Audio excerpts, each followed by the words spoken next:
अस्सलामुअलैकुम जी, मैं हुमारी अली। आप देख रहे हैं मेरा चैनल। भेरा मोटरवे पर 4 अफराद को मारने वाला जहर गाड़ी में मौजूद नहीं था। ड्रग अथॉरिटी की नई रिपोर्ट ने जी कुछ ऐसे इंकशाफात किए हैं जिसे सुन के आपके कानों से धुआं निकलना शुरू हो जाएगा। सनसनीखेज इंकशाफात उनकी जानिब से किए गए हैं। खानका डोगरा से सालिम तक आधा घंटा कार में आखिर क्या होता रहा, किस किस ने उल्टी की और उल्टी जिसने की वो तो बच गया, लेकिन जिनकी उल्टी को रोका गया वो अब इस दुनिया में नहीं है। क्यों रोका गया, किसने रोका? ये फूड पॉइजनिंग का केस नहीं है। गाड़ी में जहरीली गैस आखिर कौन भर सकता है?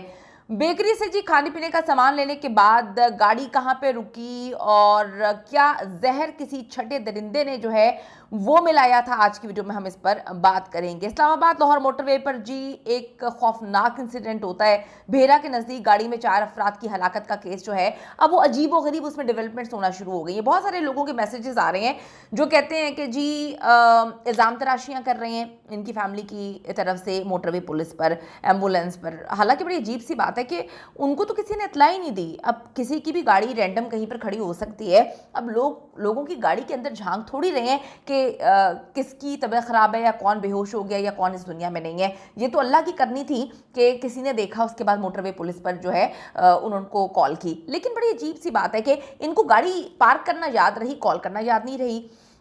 उसके बाद इनकी फैमिली की जानिब से इल्ज़ाम तराशियाँ की जा रही हैं। मोटरवे पुलिस का जो है वो इल्ज़ाम लगाया जा रहा है, उन पर इनके सारे इंटरव्यूज़ वगैरह मौजूद हैं। और फिर कमेंट सेक्शन में आके हमें भी अजीबोगरीब किस्म की कहानियाँ सुना रहे हैं कि इस केस पे बात ना करें, ये तो एक आम सी हलाकत का मामला है। जो बच गया है वो बेचारा मासूम है। हमने तो किसी पर इल्ज़ाम नहीं लगाया कि जो बच गया है उसने किसी को मारा है। ये तो हम उन फैक्ट्स पे बात कर रहे हैं जो चीज़ें जो हैं पुलिस प्रोवाइड कर रही है।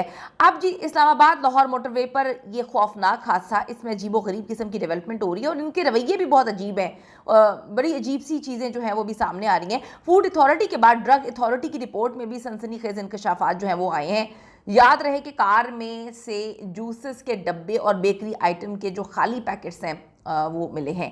इसके साथ साथ कुछ मेडिसिन भी हैं। मेडिसिन की दुकान लगी हुई थी इस गाड़ी के अंदर। पंजाब फूड अथॉरिटी ने जी गाड़ी में मौजूद जितने भी चीज़ें थीं या लेकर गए हैं वो चीज़ें, उन सब के नमूने ले लिए हैं, टेस्ट के लिए भिजवा दिया गया। इसके साथ साथ खानका डोगरा पर गौरमे बेकरी है। गौरमे बेकरी एक बड़ी बेकरी है और आज से पहले तो कभी इस तरह की कंप्लेन नहीं आई कि उनके किसी भी खाने में कुछ ऐसा मिला हो कि बंदा जो है वो दुनिया से ही ऊपर चला जाए। तो गौरमे बेकरी पर जी छापा मारा है पुलिस ने और उनका सामान भी कब्जे में ले लिया है, टेस्टिंग के लिए भिजवा भी दिया है। डीजी फूड अथॉरिटी के नोटिस पर टीमों ने जाए वकुआ का फौरन मुआयना किया था। DG food authority Asim Javed का कहना है कि चारों अफराद की हलाकत जो है वो खाने पीने की अशिया से नहीं हुई है। ये बड़ी मिस्टीरियस बात है। इब्तदाई रिपोर्ट के मुताबिक फूड पॉइजनिंग जो है वो फूड पॉइजनिंग की वजह से ये बात नहीं हुई है। हलाकत की वजह का तयन वो कहती है फॉरेंसिक रिपोर्ट के बाद हम करेंगे। रिपोर्ट के मुताबिक मुल्हिका इलाके से जूस और दीगर खाने पीने की अशिया, इनके सैंपल्स वगैरह ले लिए हैं। कुछ भी एक्सपायर्ड नहीं था। ये बात आप याद रखें कि डीजी की जानिब से कहा गया है कि कुछ भी एक्सपायर्ड नहीं था और ना ही कुछ जाली था। अब बड़ी अजीब सी बात है कि कुछ एक्सपायर्ड नहीं था, जाली नहीं था, तो फिर अमवात किस तरह से हो गई हैं? और आप खुद देखें ना, इस पे अगर हम बात कर रहे हैं तो क्यों हमें डराया जा रहा है, क्यों हमें मैसेजेस भिजवाए जा रहे हैं कि 5 बंदे हैं, 4 इस दुनिया से चले गए हैं, 1 बच गया है। तो जो बच गया तो भाई उस पे वो किस तरह से बचा, उसकी तबीयत कितनी ख़राब थी, वो ड्राइव भी कर रहा था। तो अगर इस पर हम सवाल उठा रहे हैं या चीज़ों को समझने की कोशिश कर रहे हैं, सारे ही लोग समझने की कोशिश करें, चाहे वो फूड अथॉरिटी हो, चाहे मोटरवे पुलिस हो, तो फिर बार बार मैसेज करके डराया क्यों जा रहा है, गालियाँ क्यों दी जा रही हैं? ये बहुत मिस्टीरियस चीज़ है। ये समझ से बाला तरह। खैर, चीज़ों के स्क्रीनशॉट्स तो हमने लेके रख ही लिए। इसके बाद ये गाड़ी में मौजूद मेडिसिन को भी चेकिंग के लिए भिजवाया गया और पता चला कि ये मेडिसिन पुरानी ज़रूर थी लेकिन एक्सपायर्ड नहीं थी। और अगर एक्सपायर्ड होती तो इनके खाने से कोई अचानक नहीं मर सकता। फूड पॉइजनिंग से भी अचानक नहीं मर सकता। जो डॉक्टर हैं वो क्लियर करें। मेरी डॉक्टर से बात हुई है, वॉमिटिंग वगैरह होती है, पेट में दर्द होता है, लेकिन आप कहें कि फ़ौरन बंदा मर गया, ऐसा नहीं होता। ऐसा तो जहर से होता है। अगर कोई किसी को जहर दे तभी बंदा फ़ौरन मर सकता है। जिंदा बच जाने वाले उमर के मुताबिक जी किसी ने उस दिन कोई मेडिसिन नहीं खाई थी और अगर खाई भी थी तो सब ने मेडिसिन क्यों खानी है? एक मतलब कॉमन सी बात है। उमर इनका फैमिली मेम्बर ही है जो ड्राइव कर रहा था, जो ड्राइवर है। और वो कहता है जी ऐसा कुछ भी नहीं हुआ। जूस एक वाहिद ऐसी चीज़ है जो सबने कंज्यूम की थी। ये रानी ब्रांड का जूस है और ये भी एक्सपायर्ड नहीं था। मिस्टीरियस बात है।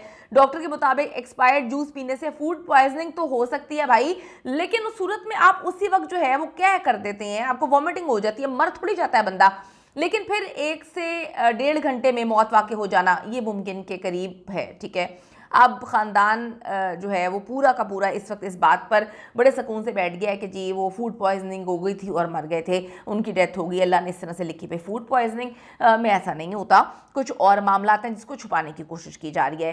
फैमिली के अंदर कोई मसले मसाइल है तो उसको देखने की ज़रूरत है, पुलिस को किस तरह से मामला हुए पुलिस को देखने की ज़रूरत है, कोई गैस वगैरह भरी है उसको देखने की ज़रूरत है। खान का डोगरा से सालिम का डिस्टेंस तकरीबन आधा घंटा बताया जाता है। इसके बाद तकरीबन 1 घंटा गाड़ी मोटरवे पर खड़ी रही, जिसके बाद रेस्क्यू वालों ने खुद आकर जो है इन्हें निकाला है।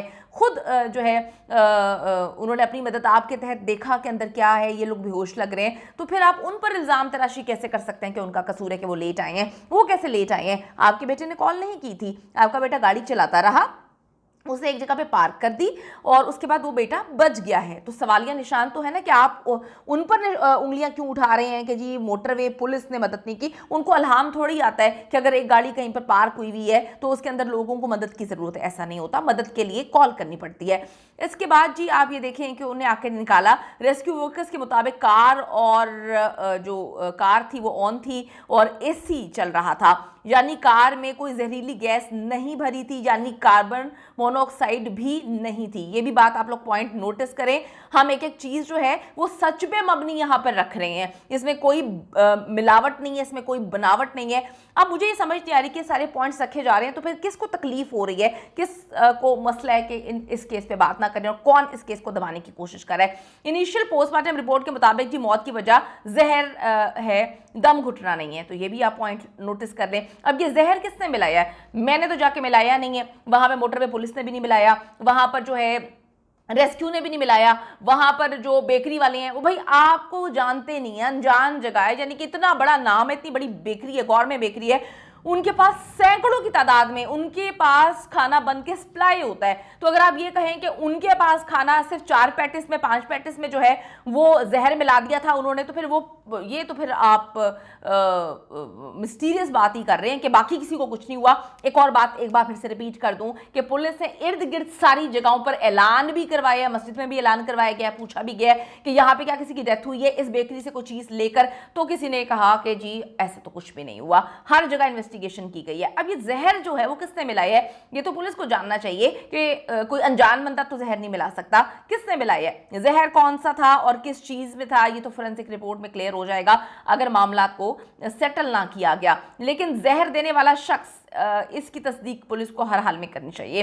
ये केस जितना मामूली, मासूम और आम बनाने की कोशिश कर रहे हैं ऐसा कुछ भी नहीं है, इसके अंदर बहुत ज़्यादा गिरावट है। अब क्योंकि ये कंफर्म है कि इस फैमिली को टारगेट करके निशाना बनाया गया है, जो बच गया वो किस तरह बचा, जो मर गए जो इस दुनिया में नहीं है वो किस तरह से इस दुनिया से गए हैं, जहर कौन सा था, किसने जहर दिया, किसको बचाने की कोशिश की जा रही है। पुलिस को हर हाल में इन्वेस्टिगेशन करनी चाहिए। ये ऐसा मामला नहीं है जिसको बार बार फैमिली एम्फेसाइज कर रही है फूड पॉइजनिंग हो गई, जबकि चीज़ें और उसके रिजल्ट्स तो ये नहीं कहते। कमेंट सेक्शन में जाके जरूर बताइएगा किसको बचाने की कोशिश की जा रही है, कि आपको ये फूड पॉइजनिंग का मामला लगता है, आप डॉक्टर से कंसल्ट कर सकते हैं। फूड पॉइजनिंग में इतनी खौफनाक एकदम मौत नहीं होती। जरूर कॉमेंट करिएगा क्या मामला है। See you in the next video.